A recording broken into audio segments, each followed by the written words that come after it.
এই দৃশ্য কিনা শেষে আমাকে দেখতে হলো, কিন্তু তবু আমার খুব জানতে ইচ্ছে করছে বাচ্চারা থলি ভর্তি মোহর অলংকার সব ছড়াতে ছড়াতে যাচ্ছে কেন, আর গোপালের হাত দুটোই বা ঘাট থেকে বেরিয়ে দুদিকে ঝুলছে কেন? মহারাজ, আর একটা ব্যাপার কি আপনি লক্ষ্য করেছেন? কি কি বলো তো? গোপালের দেহ কারা কাঁধে করে নিয়ে যাচ্ছে? হ্যাঁ হ্যাঁ, ওই তো মন্ত্রী, সেনাপতি, জ্যোতিষী আর পণ্ডিত। আসলে গোপালের এই শেষ যাত্রা আমাদের কিছু শিক্ষা দিয়ে যাচ্ছে মহারাজ। এই যে দেখুন, যারা গোপালকে সহ্য করতে পারত না, এখন এখন তাদেরই কাঁধে গোপাল যাচ্ছে।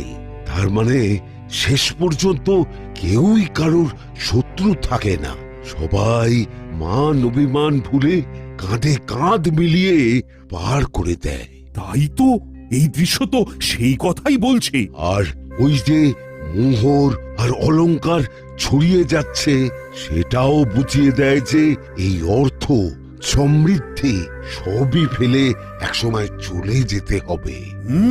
কি ভীষণ সত্যি। দুটো খালি হাতও বুঝিয়ে দিচ্ছে খালি হাতেই আমরা সংসারে এসেছিলাম, আর খালি হাতেই আমাদের যেতে হবে।